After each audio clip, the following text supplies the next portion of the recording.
Boa tarde a todos. Meu nome é Tamara Egler, eu sou professora do IPUR, da UFRJ.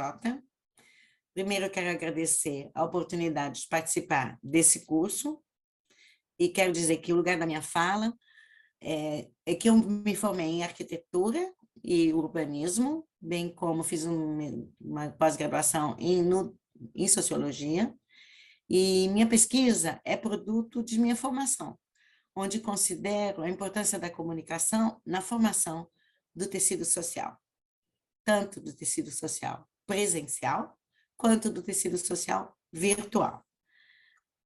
Então, é nesse sentido, é desse lugar que eu vou fazer a minha apresentação. A primeira coisa que eu gostaria de mostrar para vocês é como a gente pode ler uma rede. Então, vejam que interessante. Primeira coisa que eu tenho a dizer aqui é que nós temos subgrupos. Vocês estão vendo aqui? Tem esse subgrupo, tem outro subgrupo menor aqui, tem um bem pequenininho aqui. Então, a segunda coisa que eu quero dizer é que esses subgrupos, eles se articulam por sistema de comunicação. E nós temos, nesses núcleos, uma comunicação interna e uma comunicação externa. O tamanho da circunferência identifica a importância desse núcleo aqui, desse subgrupo aqui, na totalidade da rede.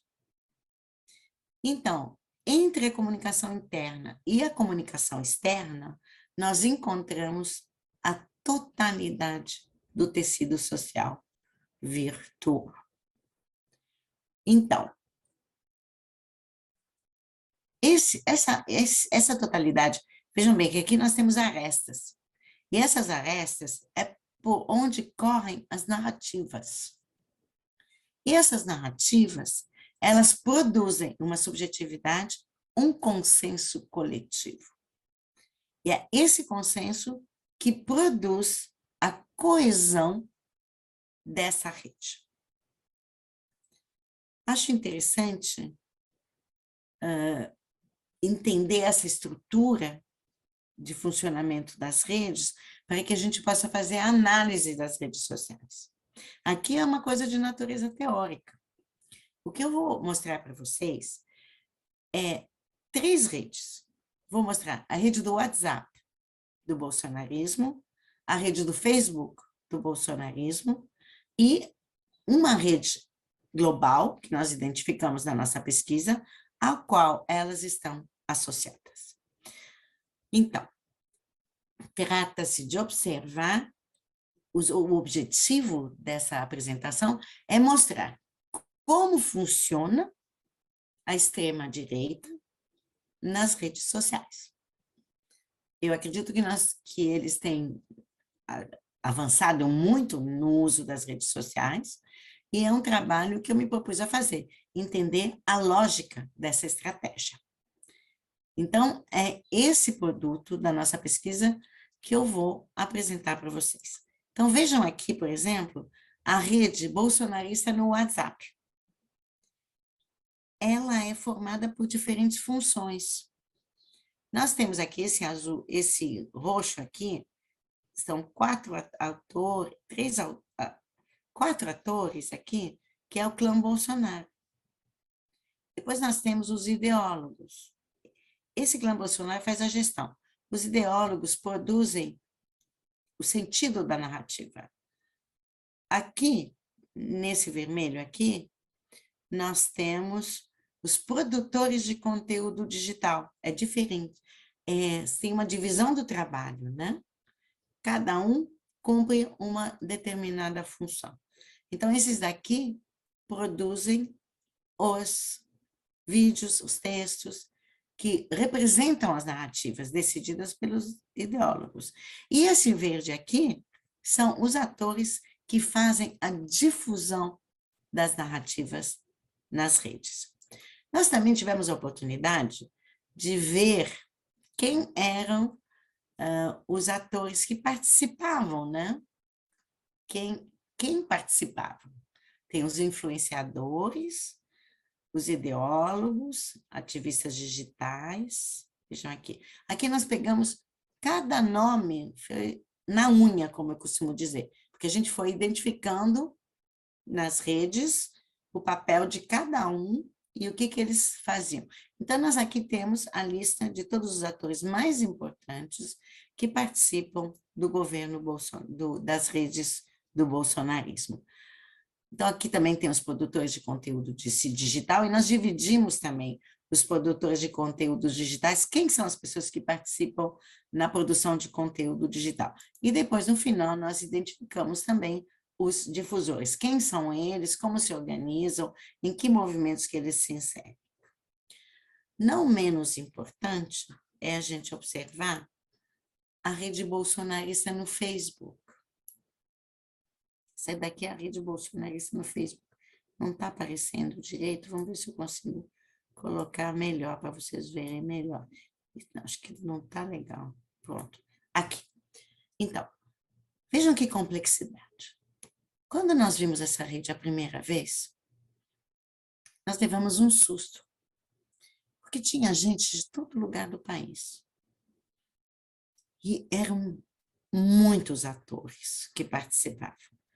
Então, eu gostaria de trazer para vocês um pouco quem eram esses atores, né?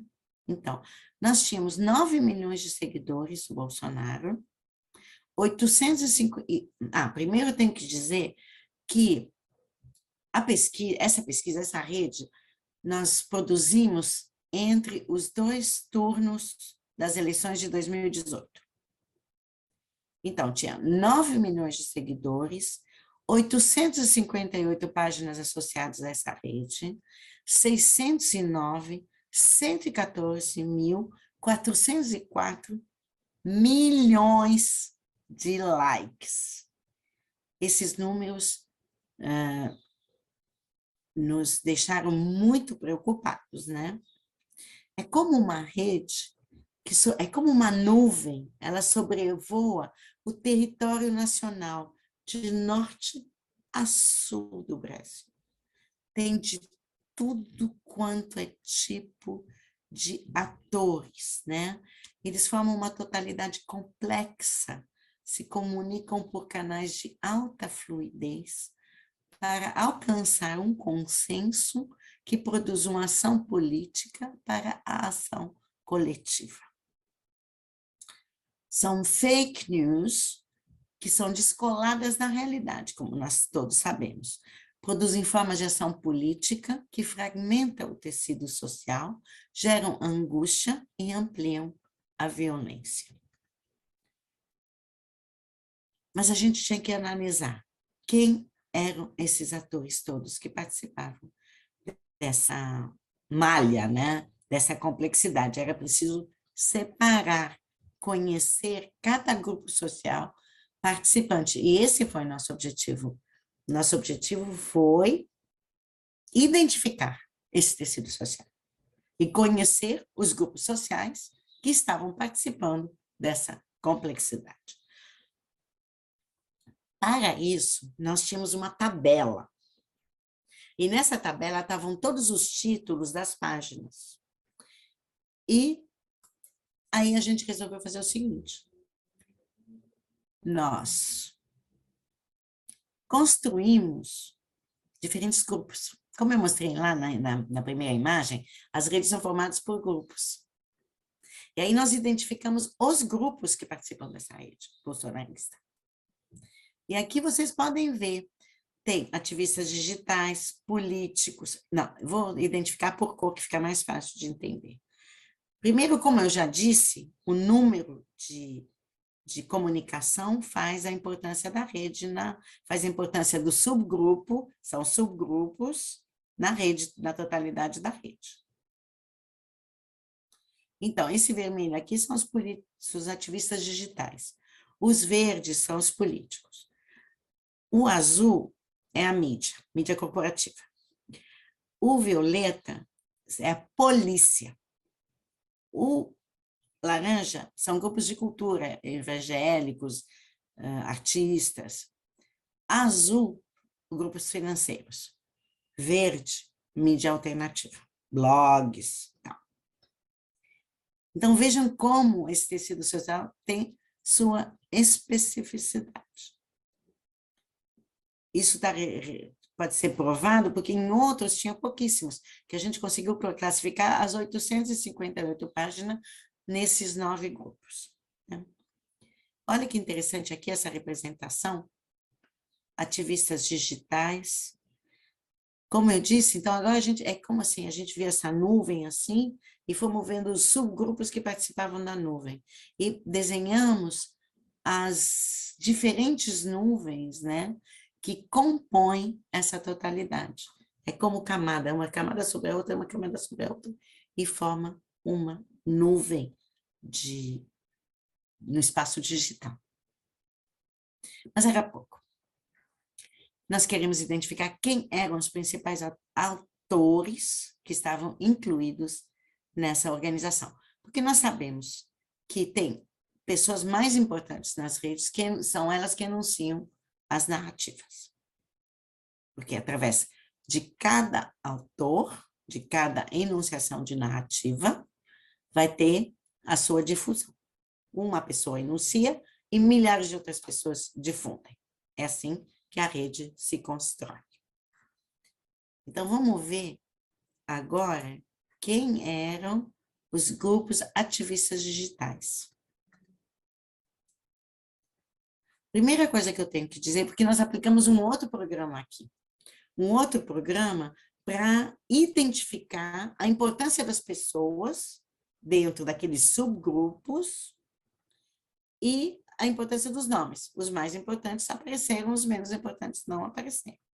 E aqui, então, nós identificamos os atores que são os mais importantes que enunciam as narrativas. São eles que produzem as narrativas. Então, vejamos quem são, por exemplo, aqui, ativistas digitais. Quando apareceu essa primeira imagem, nós também... outra coisa que eu tenho que dizer é que as cores identificam a nacionalidade. Então, azul são internacionais e verdes são atores nacionais. Como vocês podem observar, nós temos aqui Tea Party Community, The Heritage Foundation, que são organizações conhecidas no mundo inteiro por serem organizações de extrema-direita.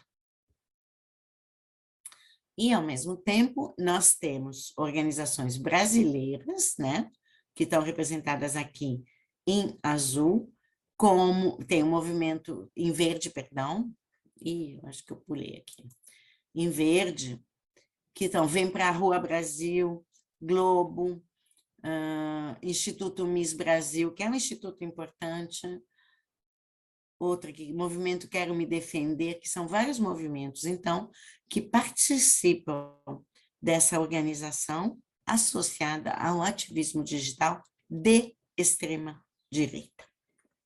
Não menos importante são os atores mediáticos. E vejam aqui que interessante, quem aparece da maior importância. O Netflix e a National Geographic. Quer dizer o quê? A Netflix, por que será que a Netflix estava presente aqui, né? A presença internacional, ela chega a ser 60%, enquanto que a presença nacional chega a ser 30%, da mesma forma que a representação anterior associada aos ativistas digitais. Então, tanto ativistas digitais quanto atores mediáticos, eles se fazem representar, tem uma representação mais importante de atores internacionais do que de atores brasileiros. Mas o que eu gostaria também de acrescentar, vejam bem aqui, Netflix, National Geographic, The Wall Street Journal, que são grandes corporações de comunicação internacional, e qual a importância delas nessa rede? Fiquei me perguntando. Porque Netflix promove a cultura americana e a valorização do modo de vida, contribuindo para a sua reprodução em outras partes do mundo. E a National Geographic é responsável pela publicação de belas fotografias no Google, difundindo as belezas naturais e os registros históricos do planeta, está associada à indústria do turismo. Então, aqui nós podemos ver a importância do sistema de globalização na articulação da rede bolsonarista. Mais surpreendente ainda foi quando a gente chegou no campo de atores políticos. E vejam aí quem aparece da maior importância, Donald Trump. Como nós já sabíamos, mas o que nós fizemos foi uma comprovação científica. E tem um outro aqui, que é o Mitt Romney, que é um senador americano. E vejam que o Jair Bolsonaro tem uma posição inferior à posição do Donald Trump em termos de likes. Não menos importante é ver que aqui temos Aécio Neves, o Marco Feliciano, bem conhecidos, e o MBL Brasil Livre. Então, fomos nos surpreendendo. Para finalizar, eu não vou mostrar todos, vou mostrar os mais importantes. Para finalizar, nós começamos a identificar também militares, polícia, milícia, clube de tiro. E aí nós decidimos juntar todo mundo no campo armado. Por quê? Porque todos eles estão associados ao uso das armas, que é a imagem principal da campanha do Bolsonaro. Não menos importante é identificar aqui empresas americanas produtoras de armamentos. Então, esse sentido foi muito importante para a nossa percepção e a nossa análise, o que facilita entender muito, né? Todas as imagens armamentistas veiculadas pela campanha do Bolsonaro nas mídias e na televisão. Então, o que prova, de fato, os interesses internacionais na eleição do Jair Bolsonaro, né?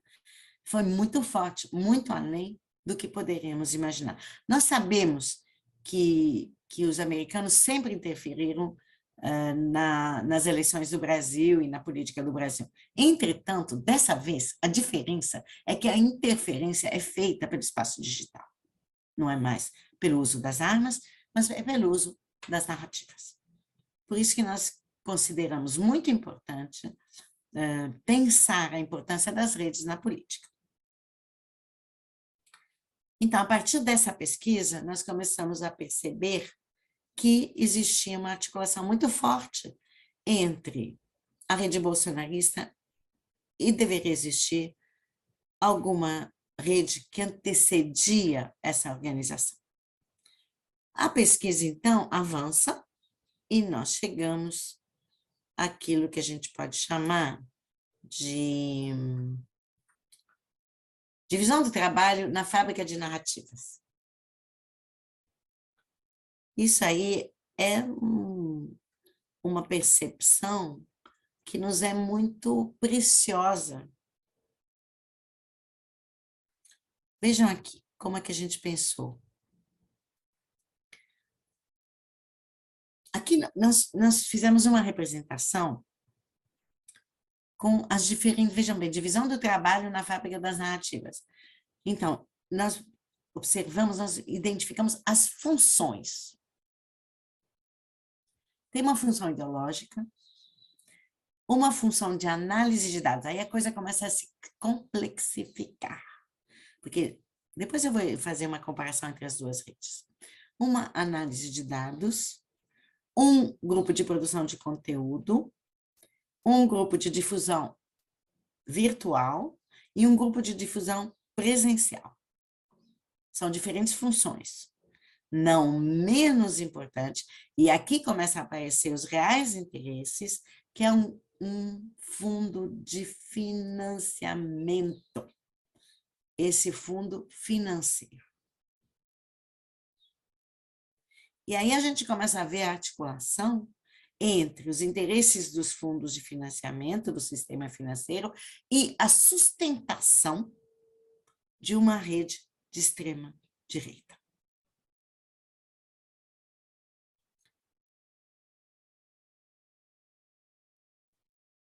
Bom, a A partir dessa percepção, nós identificamos os atores que participam dessa fábrica. Atores da fábrica de narrativas. Uma coisa é pensar a função da fábrica de narrativas, outra coisa é ver quem são os atores que, na contemporaneidade, cumprem essa função. E aí, nós podemos ver que temos Breitbart News, que é um site de extrema-direita, conhecido por especializado em fake news e localizado em Nova York.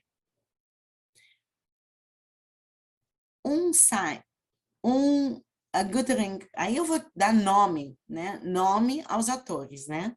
Glittering Steel, que está aqui, essa daqui.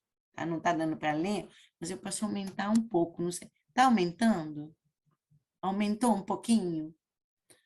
Ótimo. Então, aqui, não sei se está dando para ler, mas Glittering Steel. Essa Glittering Steel é uma pequena sociedade de produção audiovisual localizada em Londres. Depois, nós temos Pas de Limite, que é uma empresa. O que quer dizer Pas de Limite em francês? Sem limite. Né? Sem limite. E olha o que eles fazem. Difusão nas redes. Eu achei o nome dele, a título da empresa deles, perfeita, porque é isso que eles fazem, sem limite. Empresa de publicidade, sua função é responder pela difusão digital das narrativas, sediada em Paris. Vejam que interessante. Um em Paris, outro em Nova York, outro em, né? Não é à toa, não. Tá? Depois tem Trax, essa daqui, Trax, empresa que tem por foco a gestão do marketing, produção de eventos, cursos, exposições, da rede. Então, também tem uma difusão presencial e uma difusão virtual. Eu sempre digo, não é separado o presencial do virtual. Isso é muito importante. Não separa vitalidades e virtualidades. Fazem parte de uma mesma totalidade. Caminhando aqui nesse mapa, eu vou mostrar uma coisa para vocês aqui. Agora eu vou diminuir um pouco para mostrar aqui esse outro grupo aqui. Esse grupo azul é que faz a análise dos dados. Esse é o grupo mais importante. É Social Communication Laboratories. Quer dizer, laboratórios de comunicação social. Eles estão organizados em outra rede também. É uma outra rede. E essa rede, cada uma tem uma função diferente. Tem uma que cuida das eleições, outra dos governos, outra rede do comércio, outras redes da defesa, outras redes da globalização, outras redes da dimensão social, outra rede. Cada uma dessas aqui, eles fazem também uma divisão do trabalho, da análise dos dados, do mundo. Analisam dados do mundo. Bom, então o que é isso? Por que primeiro que cada uma está localizada em um diferente lugar do mundo? Porque facilita a manutenção da rede. Se proíbem uma, cria outra em outro lugar. Porque cada legislação de cada país é diferente. Então, se você esquarteja a organização e ela se associa por rede, você não morre em pedacinho, aí você cria um pedacinho no outro. Por isso que a Cambridge Analytica aqui, que reunia... eu tenho que falar mais uma coisa super importante. Aqui, a Cambridge Analytica foi criada pelo Steve Bannon. Vou abrir de novo. Está vendo aqui o Steve Bannon? Foi o Steve Bannon que criou a Cambridge Analytica. E o Robert Mercer criou essa Social Communication Laboratories. E aí, eles se uniram. Olha só que interessante. O Steve Bannon, ele investiu 20 milhões de dólares. Depois tem toda a história do Steve Bannon, que eu não vou contar para vocês aqui, né? Mas eu já mapeei a história dele. Ele investiu 20 milhões de dólares para criar a Cambridge Analytica. E depois ele se associou ao Robert Mercer. E quem é o Robert Mercer? o Robert Mercier, além de ter sido diretor da Cambridge Analytica, ele é presidente desse grupo aqui e foi presidente também do Renaissance Technology, do Fundo de Financiamento. Então, tem uma pessoa que cumpre todas as funções, que é coordenadora geral, presidência das 3 organizações, que fazem a totalidade da rede de extrema-direita. Então, esse fundo de financiamento, que é a Renaissance Technology, ele emprega especialistas do sistema financeiro, cientistas de computação, matemáticos, físicos, especialistas em processamento de dados e estatísticos. O seu fundo Medallion, o fundo de financiamento Medallion, é um fundo financeiro de aposentados, né? É um dos mais lucrativos do mundo. Possuía, em 2021, o ano passado, 165 bilhões de dólares e produziu um retorno de 33%. Essa estratégia foi aplicada em muitos países. Tem uma professora que chama Emma Bryant, que fez um mapa, ela mostra como essa estratégia foi aplicada em 52 países no mundo. Como morrem, né, as democracias? Elas são assassinadas, né? Tudo indica que as estratégias são muito semelhantes. Vocês veem como existe uma semelhança muito grande entre essa estratégia e a estratégia que eu mostrei do WhatsApp. Produtores, influenciadores, produtores e difusores, né? Ideólogos, produtores de ideologia, produtores de vídeos e textos e difusores. A mesma coisa. A grande diferença entre uma e outra é o quê? É esse grupo aqui. Não tem analista. Então, eu fico pensando assim, quem é que direciona as mensagens do Carlos? Então, as análises são feitas mesmo por um grupo internacional. Produzem um conjunto de vetores, essa estratégia, né? Produz um conjunto de vetores que se difunde nas redes sociais e agem sobre a mente das pessoas, transformando a percepção da realidade, seus sentimentos e sua ação política. Então, eu agora vou encerrar aqui a minha apresentação e vou então dar continuidade à minha fala, né? Revelando, então, a indústria da influência. São diferentes funções que, como financiamento, como eu mostrei, concepção, análise de dados, algoritmos, uma metodologia de influenciamento, de representação, de circulação da informação e difusão de narrativas conservadoras. A Cambridge Analytica reúne um conjunto de organizações que se articulam na rede, enquanto a Strategic Communication Laboratories se responsabiliza pela análise dos dados. E essa articulação entre as 2 organizações é que formam a totalidade dessa rede.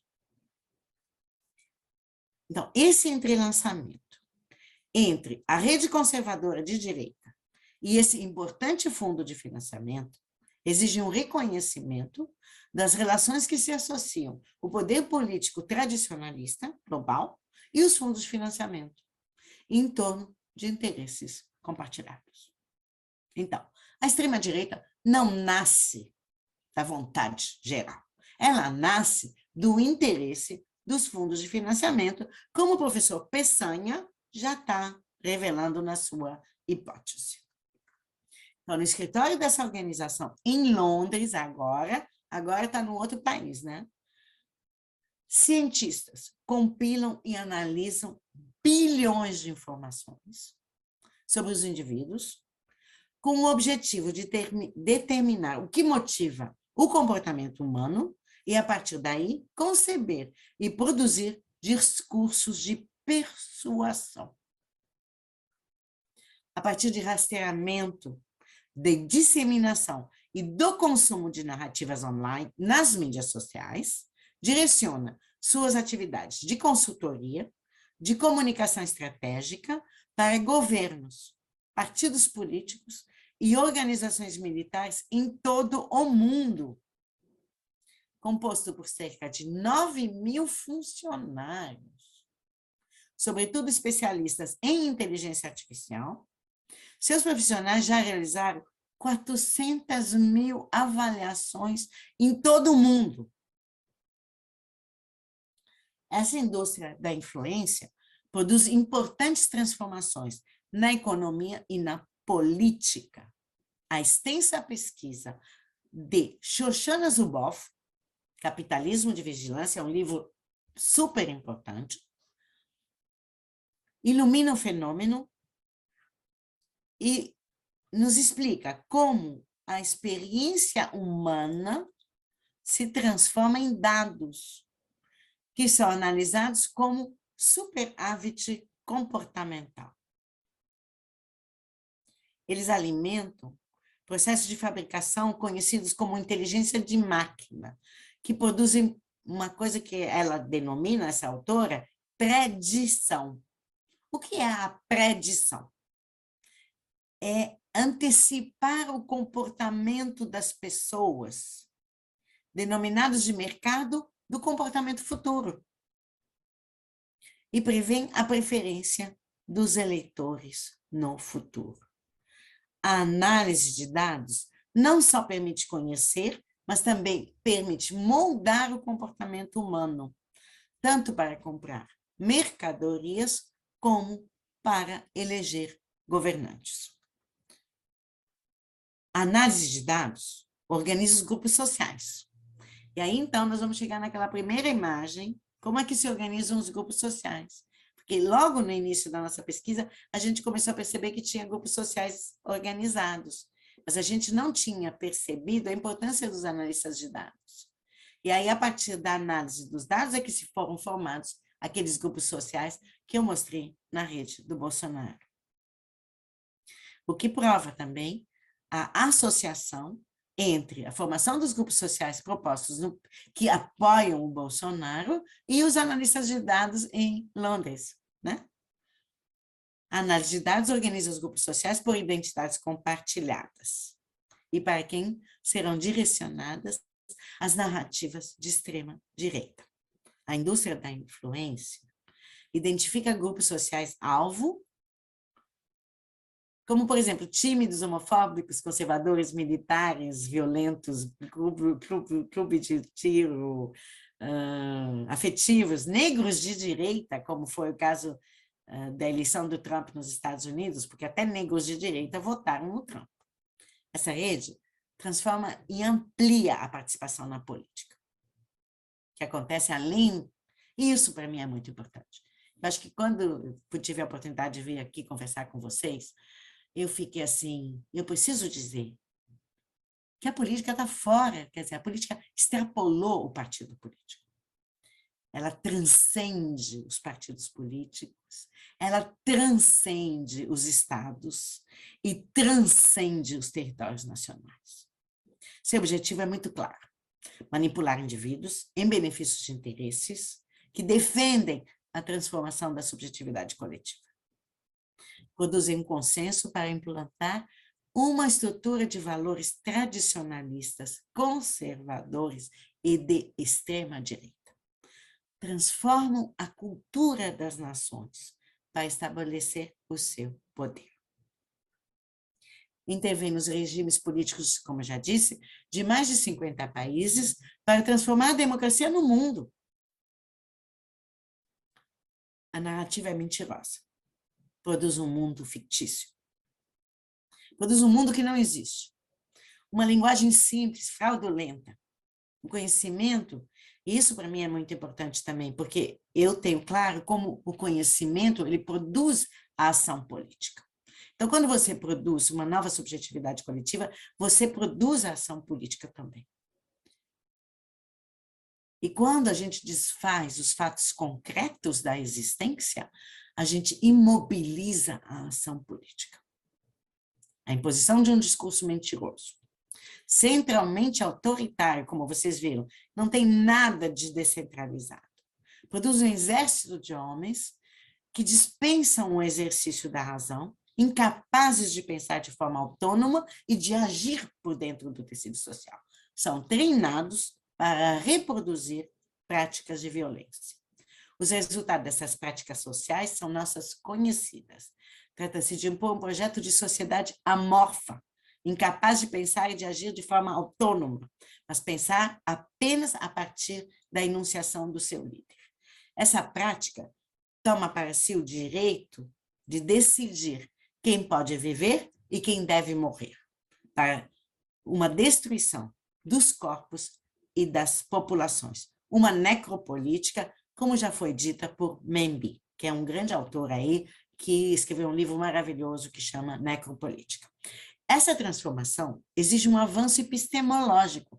Quer dizer o quê, epistemológico? Um avanço da compreensão, um avanço da ciência, um avanço do conhecimento, né? Capaz de reconhecer entre os outros atores políticos, os influenciadores da web, os movimentos sociais, as igrejas, as organizações da sociedade civil e também as torcidas de futebol.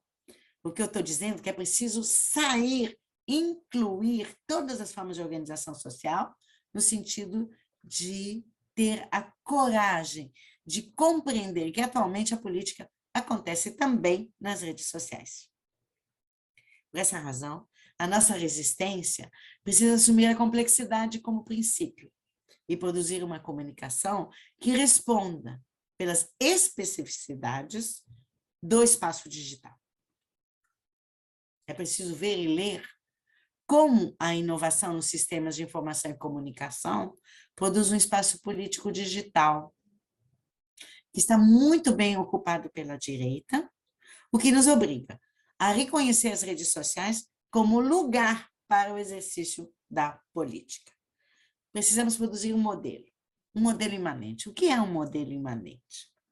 É um modelo que ele emerge de baixo para cima, concebido por muitas mãos, que valoriza o homem e a existência social, e resiste ao pensamento da comunicação hegemônica para permitir uma comunicação comprometida com a verdade, como Lula está fazendo, né? Ele está fazendo isso. Ele já entendeu. Uma comunicação comprometida com a verdade, com a ciência e com a educação. É o que podemos fazer para resistir ao processo de destruição do Brasil. Muito obrigada, gente.